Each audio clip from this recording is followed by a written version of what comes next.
Excusez ma tenue, mais j'ai très froid, je n'ai plus aucune dignité. Je rends hommage au cerf assassiné par Harry. Paix à son âme. Chapitre 51. Donc, en gros, Harry et Meghan ont des collaborateurs qui travaillent pour eux et qui sont payés par les contribuables britanniques. Et Kate et William en ont aussi. Donc, tout ça coûte très cher, si vous voulez mon avis. Pour rien. Et les collaborateurs de Meghan et Harry et ceux de Kate et William font un match en fait. Donc les gens prenaient parti, l'équipe Cambridge, Kate et William, contre l'équipe Sussex, Meghan et Harry. Rivalité, jalousie, calendrier en concurrence, tout cela empoisonnait l'atmosphère. Ils n'arrivent à gérer que 10% des sollicitations. On croit qu'ils foutent rien, mais en fait ils font rien. Mais ça leur prend beaucoup de temps. Tout le monde était tendu, les gens s'en prenaient les uns aux autres. Et dans un tel climat, les critiques constructives étaient impossibles. La plus petite remarque était perçue comme un affront, une insulte. Plus d'une fois, un de nos collaborateurs s'est effondré sur son bureau en pleurant. C'est des boulots de merde. Willy tenait une seule personne pour responsable de cette situation, du moindre dysfonctionnement, Meg. Il me l'a dit à plusieurs reprises. Et s'est mis en colère lorsque je lui ai répondu qu'il dépassait les bornes. Il ne faisait que reprendre ce que racontait la presse et répéter en boucle les calomnies qu'il avait lues ou dont on lui avait parlé. Et Harry dit qu'il n'a jamais entendu Meghan dire quelque chose de négatif à propos de quiconque, ni à qui que ce soit. Alors, si Harry le dit, elle écrivait elle-même des mots de remerciement, elle appelait les membres de l'équipe quand ils étaient souffrants et faisait livrer des fleurs ou des bonbons à ceux qui ne se sentaient pas bien, qui étaient déprimés ou en arrêt maladie. Comme les bureaux étaient sombres et pas très bien chauffés, dites donc, c'est pire qu'être fonctionnaire pour l'État français. Elle a acheté des lampes et des radiateurs d'appoint qu'elle a payés avec sa propre carte de crédit. Elle apportait des pizzas et des petits gâteaux, organisait des thés et des goûters, et répartissait entre nos collaboratrices tous les cadeaux qu'elle recevait, vêtements, parfums et maquillage. J'étais admiratif devant le talent ou la détermination qui lui permettait de toujours voir le bon côté des gens. Un jour, j'ai vraiment eu la preuve que son cœur était immense. Monsieur R, mon voisin du dessus à l'époque où je logeais dans le terrier de Blaireau. Donc le terrier de Blaireau, c'est en fait un cottage en plein Londres, à côté de Kensington Garden. Donc c'est pas exactement un terrier de Blaireau, je préfère préciser. Donc Monsieur R, c'est celui qui voulait pas bouger sa voiture qui était garée devant chez Harry. Donc Monsieur R, son fils adulte est décédé. Alors Meghan a écrit une lettre de condoléances à Monsieur R et qu'elle aimerait le serrer dans ses bras, mais qu'elle ignorait si ce serait convenable. Et elle a mis un gardénia dans l'enveloppe à la mémoire du fils. Une semaine plus tard, Monsieur R s'est présenté à notre porte, à Notcote.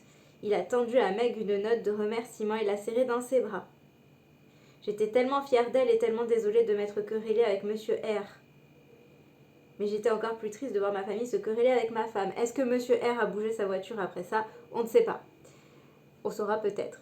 Chapitre 52. On ne voulait pas attendre, on voulait tous les deux avoir des enfants tout de suite. On avait des horaires de dingue, un métier exigeant, mais c'est quoi leur métier? On le saura jamais. Et le moment n'était pas idéal, mais tant pis. On était inquiets. Pourtant, le stress de notre quotidien allait-il empêcher Meg de tomber enceinte? Elle a maigri parce qu'elle était stressée, malgré tous les hachis parmentiers. Donc on apprend qu'elle mangeait des hachis parmentiers. Je n'ai jamais autant mangé, disait-elle, mais elle continuait de maigrir. Alors, des amis nous ont recommandé un médecin qui les avait aidés à avoir un enfant. Un médecin? Qu'est-ce que c'est que ça? Ayurvédique? Ayurvédique, vous connaissez les médecins ayurvédiques? J'ai peur, je sens que ça va être un charlatan. La médecine ayurvédique classe les gens dans les catégories. Prenez 3 kilos et vous tomberez enceinte, lui a-t-elle promis. Alors Meghan s'est mise à manger tout ce qui lui tombait sous la main. Vers la fin de l'été 2018, ils vont en Écosse avec Charles. Et Charles découvre que Meghan est née le même jour que sa grand-mère, le 4 août. Incroyable, s'est-il exclamé en souriant. Donc ils s'entendent très bien avec Charles, ils passent un super week-end. Charles leur parle des Selkies. Les Selkies, c'est des sirènes écossaises qui prennent la forme de phoques et nagent près des rives écossaises. Et quand tu vois un phoque, il faut chanter pour lui, parce que souvent il chantera pour vous. Donc si vous voyez un phoque en Écosse, écoutez, chantez-lui une chanson, ça coûte rien. Je sais pas s'il y a une suite à cette histoire de phoque sirène à qui il faut chanter une chanson. Pendant le repas, ils se plaignent de la presse et Charles leur dit de pas la lire. Pendant qu'ils sont en Écosse, il y a Élisabeth II qui appelle au château et elle veut parler avec la duchesse.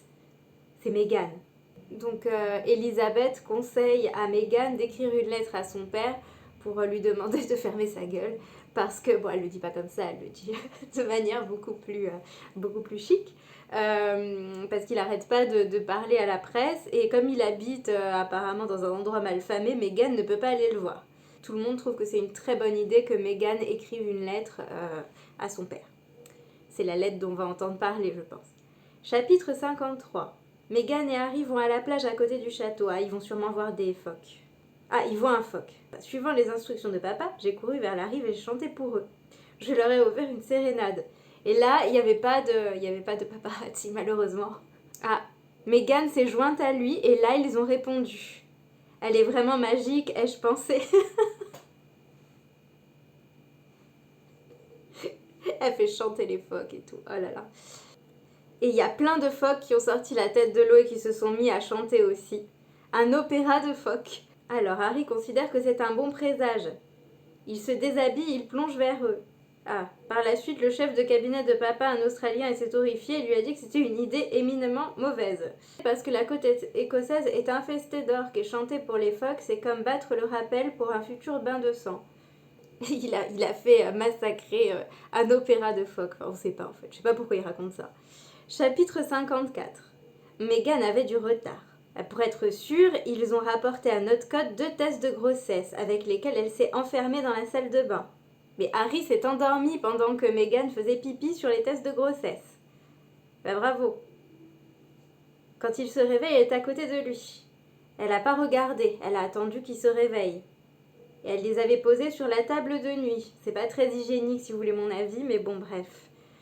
Sur la table de nuit, Harry range la boîte bleue qui contient la mèche de cheveux de sa mère. Voyons ce que maman peut faire de cette situation. Ben oui, elle peut influer sur les tests de grossesse. Déjà qu'elle a tué Jean-Paul II, alors franchement. J'ai tendu la main vers les tests et scruté leurs petites lucarnes bleues. Ils étaient bleu vif et bleu ça signifiait bébé.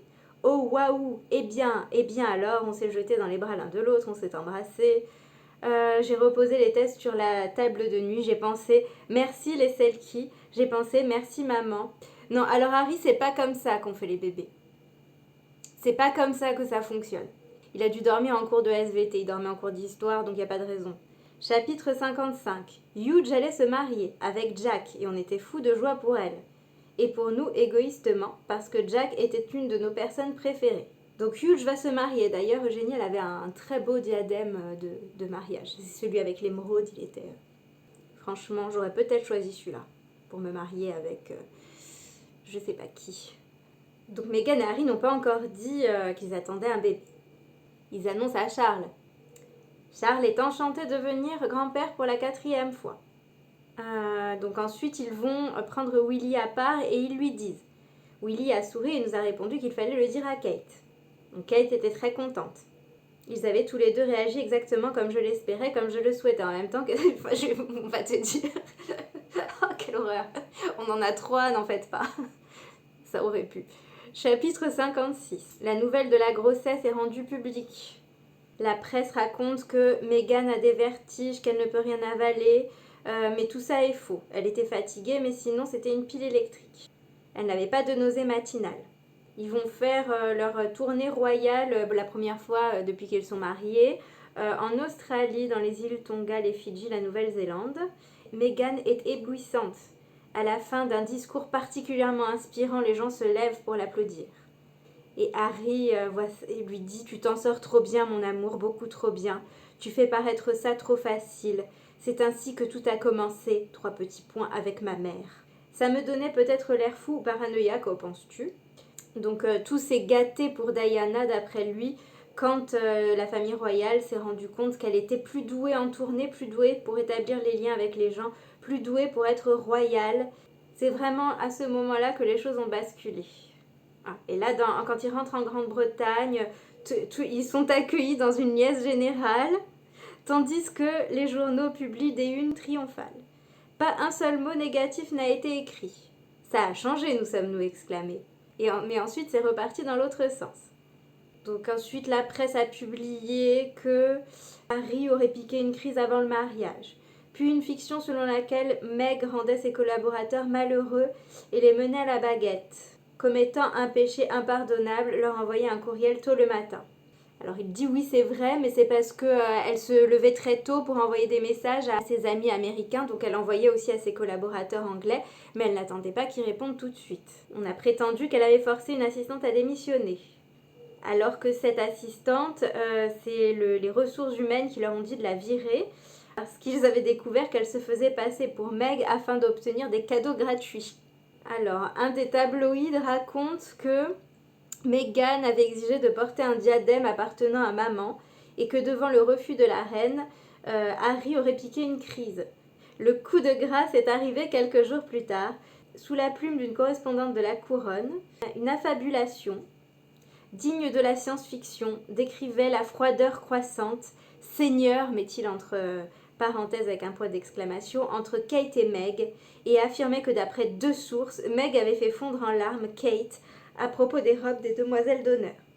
Alors, moi j'écris des articles People, parce que j'ai fait des études de lettres et que j'ai fait des très mauvais choix dans la vie, et dans les articles People, quand je mets une source à dit, la source c'est moi. Voilà. Donc ne croyez jamais les articles People. Moi on me donne un sujet, et si on me dit par exemple Brad Pitt et Jennifer Aniston se revoient en secret, j'ai ce sujet, il faut que j'écrive dessus. Donc j'invente tout, parce que c'est faux. C'est peut-être vrai, je ne sais pas. J'ai fait 1 milliard d'articles sur le divorce de Brad et Angelina, à l'époque ils divorçaient pas. Au bout d'un moment, ils ont divorcé, donc c'était un peu vrai. Est-ce que j'ai honte de faire ça? Oui. Cette correspondante-là m'avait toujours rendue malade. Elle comprenait systématiquement tout de travers, mais là c'était pire. Donc Harry a lu l'article, il écoute rien à ce que Charles lui dit. Ne les lis pas, Harry, les articles. Meg ne l'a pas lu, elle continuait de ne rien lire. Tu as fait comme Meghan. Donc elle en a entendu parler malgré tout parce que tout le monde parlait de ça en Grande-Bretagne. Az, je l'ai fait fondre en larmes. J'ai fait fondre Kate en larmes, Kate en majuscule. Et Harry n'oubliera jamais le ton de sa voix, tant qu'il vivra, lorsqu'elle lui a prononcé cette phrase. Chapitre 57. 10 décembre 2018, début de soirée. Ils organisent un sommet avec Willy et Kate. Alors je ne sais pas si c'est un sommet pour un truc de charité ou si c'est un sommet pour leurs embrouilles. Donc Kate est entrée directement dans le vif du sujet. Ah, c'est leurs embrouilles. Je sais bien, Meghan, que c'est moi qui t'ai fait fondre en larmes. J'ai poussé un soupir. Excellent départ, ai-je pensé. Meg a apprécié les excuses de Kate, mais elle voulait savoir pourquoi les journaux avaient affirmé ça, ce qui était fait pour les arrêter. Donc Meghan demande en gros pourquoi le bureau des Cambridge ne prend pas à la défense des Sussex. Ils ont rien à foutre. Ils ont vraiment rien à foutre. Moi je te les enverrais bosser, mais sérieux.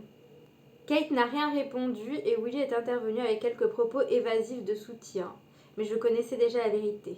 D'après Harry, Kate ne veut pas téléphoner à la correspondante pour rectifier, parce que sinon la correspondante va dire, eh bien si l'article est erroné, que s'est-il vraiment passé?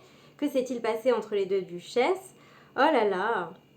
Et cette porte-là ne devait jamais être ouverte parce que ce serait embarrassant pour la future reine. Parce qu'aussi tout le monde s'en fout en fait. Bon, ensuite il se demande qui a inventé une telle chose? Qui a pu faire fuiter ça à la presse? Qui? On a tout examiné, la liste des suspects rétrécissait à vue d'œil. Oh! Alors du coup il se demande qui est le coupable et finalement Willy s'est enfoncé dans son fauteuil et a admis que pendant notre tournée en Australie, Kate et lui étaient allés dîner avec papa et Camilla et hélas, a-t-il ajouté d'un ton hésitant, il avait peut-être laissé échapper que nos 2 couples s'étaient querellés. J'ai pris ma tête entre mes mains. Meg s'est figée. Un silence pesant est tombé. Voilà, maintenant on savait. Camilla. Donc Harry dit à William, toi, 3 petits points, plus que tout autre, 3 petits points. Tu aurais dû savoir, 3 petits points. Il a acquiescé, il savait, encore un silence. L'heure était venue pour eux de s'en aller. Mais sacré Camilla quand même. Hein. Je sais pas si c'est vrai, parce que c'est la version d'Harry. Peut-être que Camilla va sortir un livre pour dire que c'est faux. Chapitre 58. Ça ne cesse pas les articles, mais en plus c'est pas des trucs graves quoi, c'est des embrouilles, c'est pas comme s'il disait qu'elle avait fait des trucs atroces. Qui pourra jamais oublier la série de une qui rendait Meg directement responsable de la fin des temps? Ben tout le monde, parce que tout le monde s'en fout, Harry, y a que toi qui est obsédé par ça. Alors on l'a surprise en train de manger un toast à l'avocat. Et de nombreux articles expliquaient à longueur de paragraphes que la culture d'avocat accélérait la destruction de la forêt vierge, blablabla. Alors qu'ils mangent de la viande. En fait, il y a des études qui ont été faites et c'est moins horrible de manger des avocats que de la viande. De toute manière, maintenant, un avocat, ça coûte 3 euros, donc qui peut manger des avocats?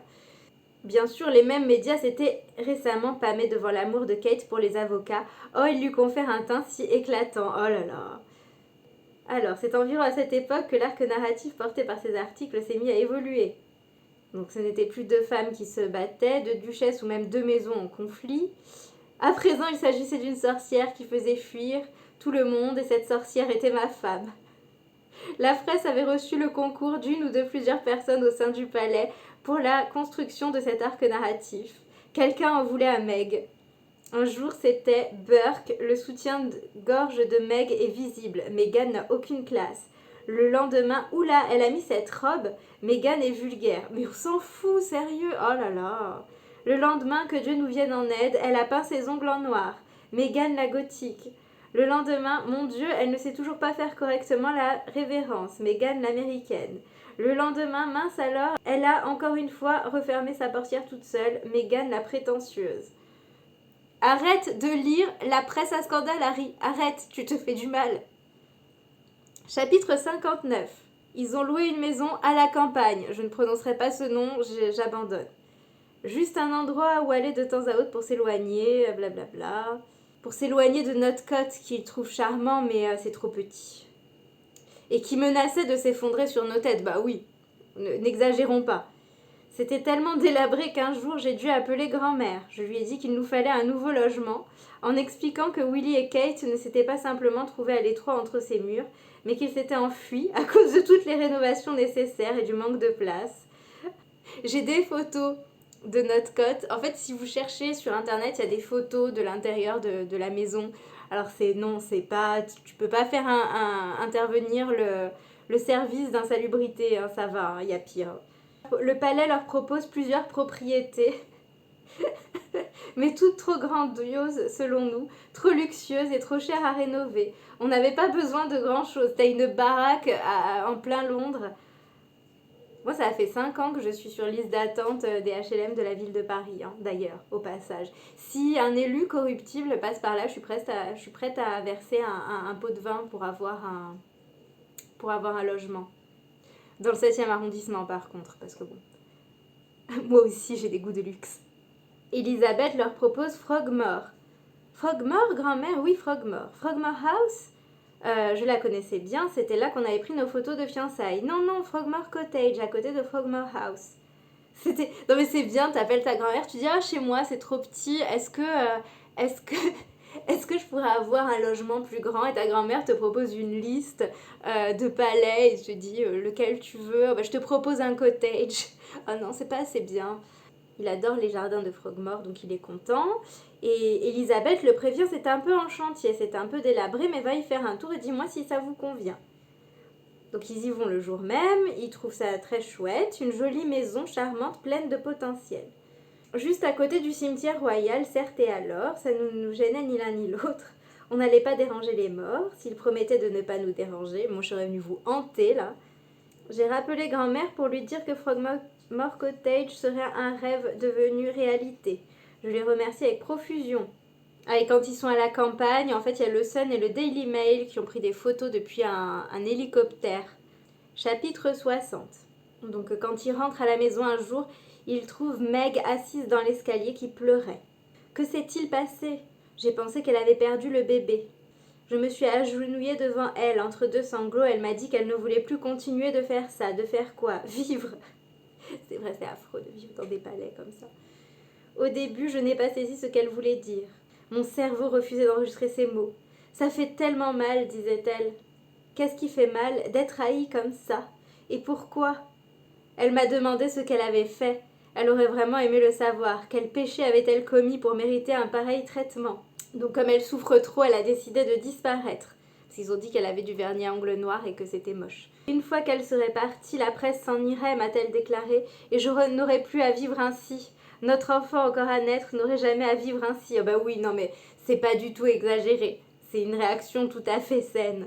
C'est tellement clair, répétait-elle sans cesse, c'est tellement clair. Il suffit d'arrêter de respirer, d'arrêter d'être. Tout ceci n'existe que parce que j'existe. Excusez-moi, j'ai pas trop de compassion, je trouve ça très, très drama queen quand même. Je l'ai supplié de ne pas dire ça, je lui ai promis qu'on y arriverait, qu'on s'en sortirait.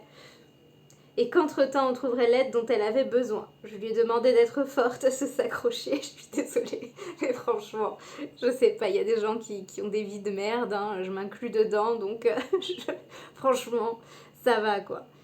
Harry la prend dans ses bras, mais alors qu'il la rassure, il ne peut pas totalement cesser de penser comme un putain de membre de la famille royale.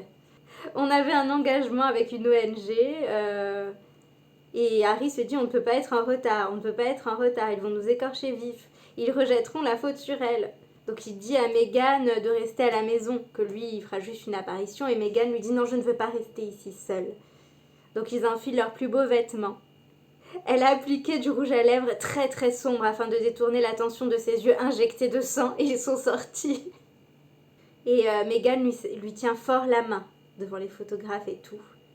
Elle s'accroche, ai-je pensé. C'est mieux que laisser tomber. Quand ils se sont assis dans la loge royale et que les lumières se sont éteintes, elle n'a plus pu retenir ses larmes et elle a pleuré en silence.